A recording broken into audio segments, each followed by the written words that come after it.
Salut tout le monde, j'espère que vous allez bien et bienvenue dans une nouvelle vidéo dans laquelle nous allons débriefer le match Allemagne-France.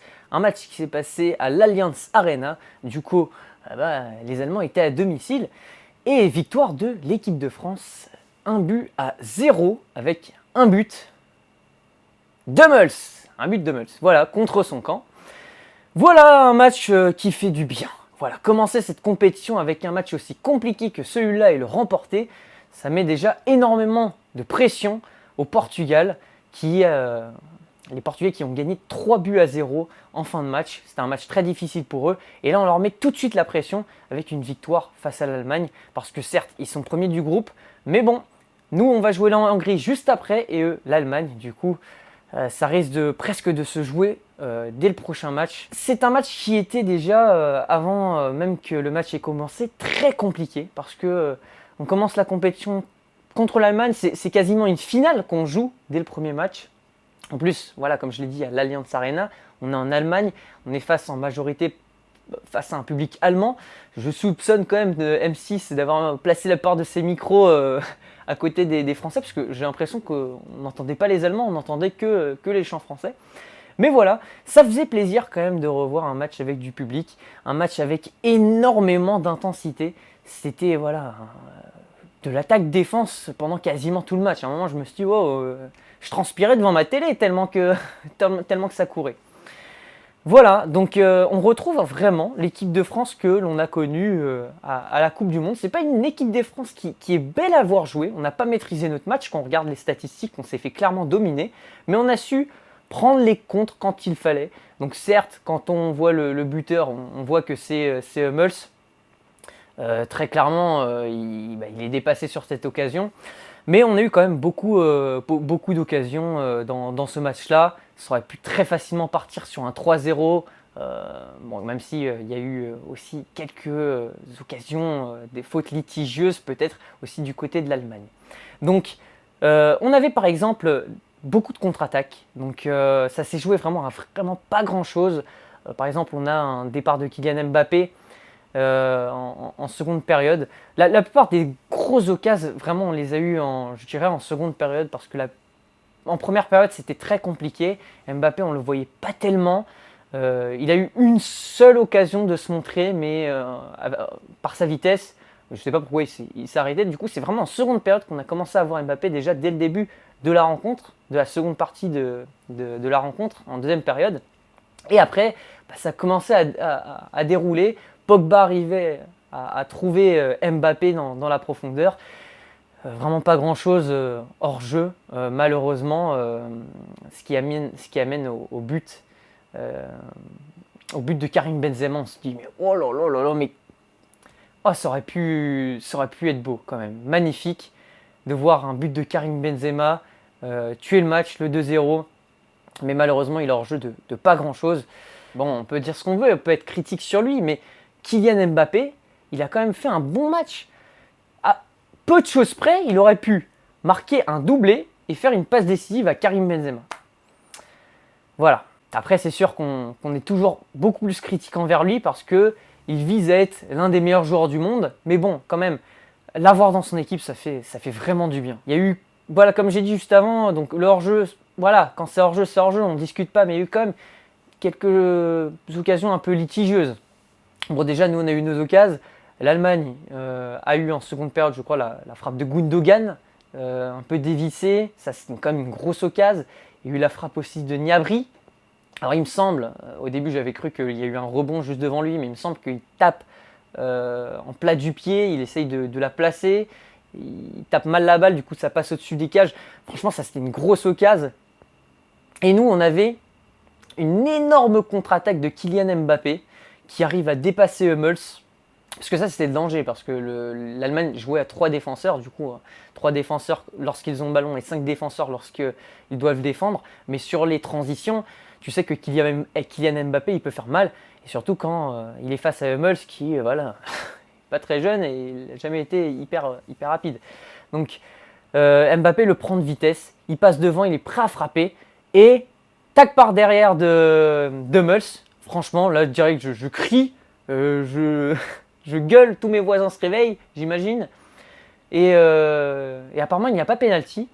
En revoyant le ralenti, parce que ils n'ont montré qu'une seule fois le ralenti, bizarrement, il n'y a pas eu de VAR, ils n'ont pas remontré plusieurs fois le ralenti, alors que le hors-jeu, ils l'ont montré une dizaine de fois avec des montages, des traits, paint. Là, le ralenti sur le penalty, il n'y en a eu qu'un seul, et il n'y a pas eu de discussion là-dessus. J'ai vraiment l'impression, il faudrait revoir ça, que Hummels touche d'abord la cheville d'Mbappé avant de toucher le ballon, donc pour moi, il y a penalty. Après, voilà, je sais pas, il y a la VAR, il faut l'utiliser quand même, quant à la VAR. Bon, apparemment, quand l'arbitre est assez proche pour voir l'action, ils ne reviennent pas dessus. Mais bon, franchement, pour moi, c'était quand même une occasion où il fallait revoir sur plusieurs angles de caméra. Apparemment, pour eux, il n'y avait pas pénalty. Mais bon, on peut se dire aussi, juste avant quand même, je crois qu'il y avait une grosse occasion aussi de Gnabry aussi, où Lloris fait une sortie assez difficile, compliquée. Du coup, il sort en plongeant dans les pieds de Gnabry. Et aussi, là, peut-être, on pourrait considérer qu'il y ait pénalty. Ça aussi, il faudrait revoir ça, parce que j'ai l'impression qu'il touche la balle, mais peut-être aussi qu'il touche d'abord le genou de Gnabry. Voilà, bon, on va pas refaire le match non plus, mais des deux côtés, il y a eu des actions litigieuses. Voilà, bon, globalement, le match, c'est sûr, on l'a pas maîtrisé. On retrouve l'équipe de France de 2018. On se plaignait de cette équipe de France, mais cette équipe de France, elle gagne. Voilà, comme je dis, on aurait pu en mettre plus, parce que c'est vrai que sur chaque contre, il y avait toujours le contrôle de trop, l'erreur technique, alors que sur une passe, tu pouvais déclencher une grosse action. C'est toujours la touche de trop. À un moment, Rabiot, il peut la mettre directement à gauche sur Benzema ou Mbappé. On a vraiment l'impression à chaque fois qu'il manque un créateur, un vrai numéro 10 dans l'équipe. Mais bon, collectivement, ça a été une bonne équipe de France. On pourrait tout de même reprocher à Deschamps de ne pas avoir fait de changement un peu plus tôt. Déjà parce qu'on se dit pour le prochain match, physiquement ça va être difficile. Peut-être qu'il a prévu de mettre carrément une autre équipe, parce qu'on va jouer la Hongrie, de faire jouer Giroud, de mettre carrément sa deuxième équipe face à la Hongrie. Je pense qu'il a prévu ça, s'il y a eu très peu de changements là aujourd'hui. Mais moi, ce que j'ai moins aimé, c'est peut-être qu'il aurait pu tenter quelque chose un peu plus tôt, parce que par exemple Griezmann, on l'a pas du tout vu dans l'animation du jeu.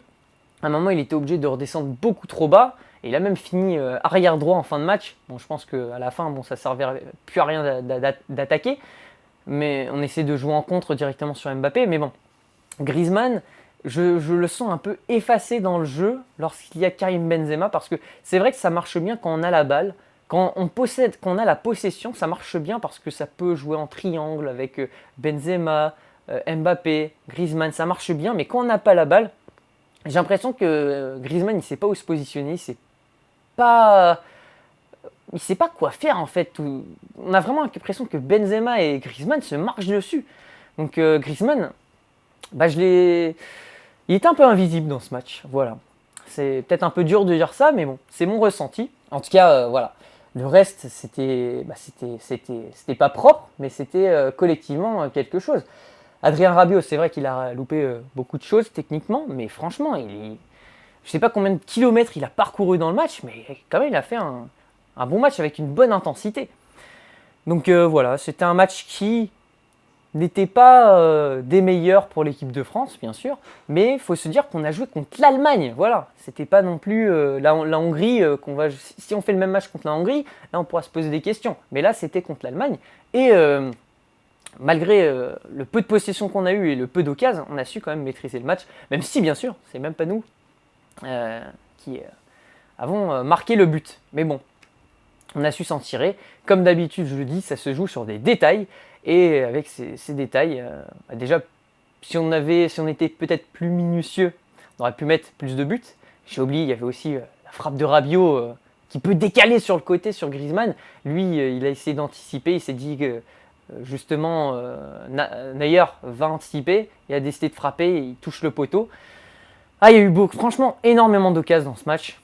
On a beaucoup croqué offensivement, mais bon, on peut se dire que pour la suite, c'est plutôt pas mal ce qu'on a vu ce soir. Voilà.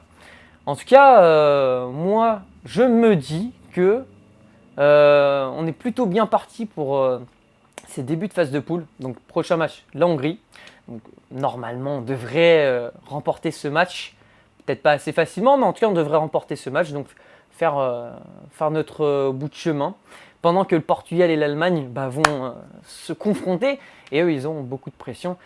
Nous, on risque quand même de prendre l'ascendant sur les deux. Un petit match nul, ça ne nous dérangerait pas. Un petit match nul entre le Portugal et l'Allemagne.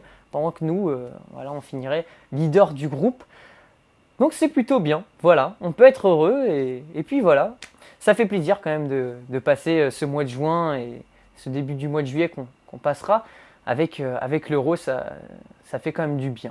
Surtout que là, bon, ça n'a rien à voir ce que je suis en train de vous dire, mais bon, on peut recommencer à sortir, il fait beau, et il y a l'Euro. Franchement, ça fait du bien. Voilà, en tout cas, n'hésitez pas à me dire dans les commentaires ce que vous en avez pensé de ce match. C'était Rémi.